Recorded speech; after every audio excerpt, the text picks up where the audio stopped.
Bismillahirrahmanirrahim. Assalamualaikum warahmatullahi wabarakatuh. Berjumpa lagi dengan saya di pembelajaran TK. Di pertemuan kali ini, insya Allah kita akan melanjutkan sharing tentang rumus logika if.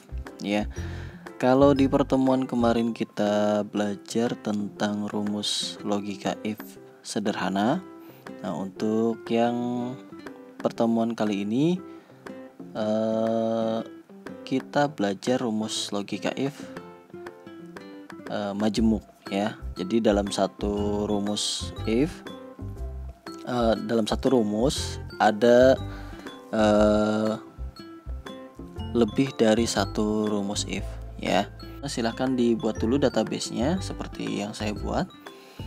Ya, kasus di sini yang saya jadikan contoh ini, kita akan membuat predikat dari nilai PTS ya. Rentang predikatnya ya, semisal untuk nilai A itu nilainya dari 100 sampai 90, untuk B 89 sampai 70, untuk C 69 sampai 50, untuk D kurang dari 50 ya. Jadi kita akan buat predikatnya secara otomatis ya. Bagaimana cara membuatnya ya? Kita analisis dulu ininya, rentangnya ya. Jadi nanti kita buat rumus if-nya mulai dari nilai yang paling tinggi dulu ya, dari nilai A dulu ya. Oke, kita masukkan sama dengan if, oke, kurung buka, nilai mana yang akan dikonversikan ke predikat yang ini ya, nilai PTS. Oke, C4. Nah, kita buat lebih besar, kita buat yang A dulu ya. Berarti C4-nya lebih besar dari angka berapa? Lebih besar dari 89 ya. Jadi kalau 89 ke bawah, 89 sampai 70 kan itu B ya. Berarti dari 89 ke atas itu A nilainya. Oke ya. Jadi nilai yang lebih besar dari 89 maka dia nilainya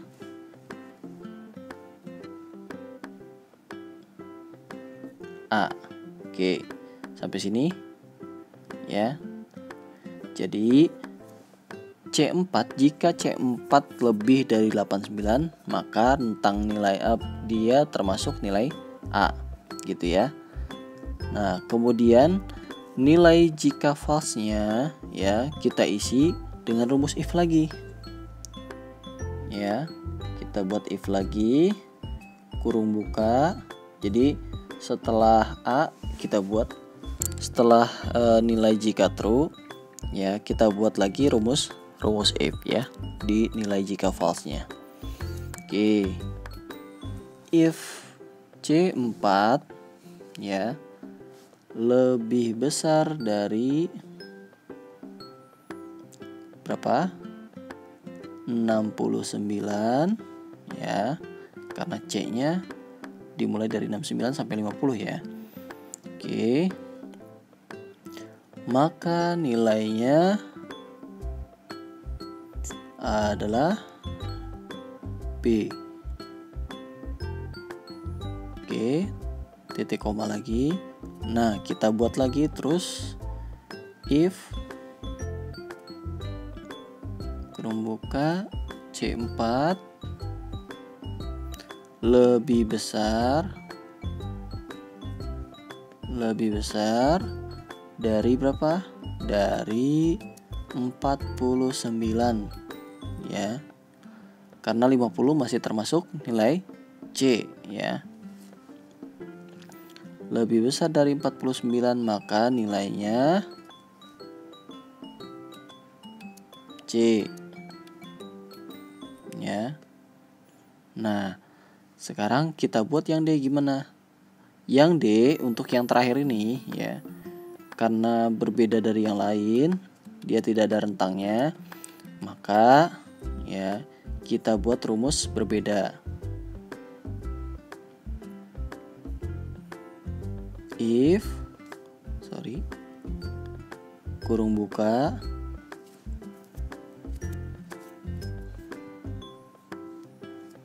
C4. Nah, untuk yang D ini kita pakainya kurang dari ya. Kurang dari berapa? Kurang dari 50 ya. Oke. Jika C4 kurang dari 50, maka nilainya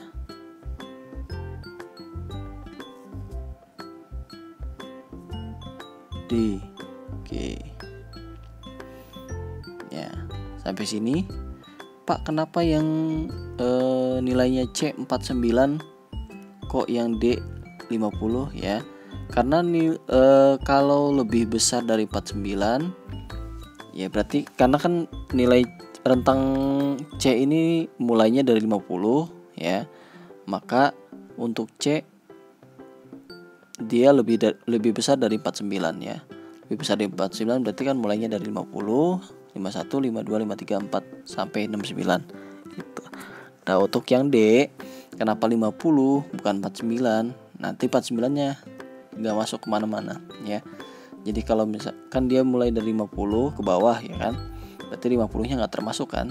Jadi mulai dari 49, 48, 47 sampai sekian. Nah, kita tutup, baru kita buat kurung tutup ya. 1, 2,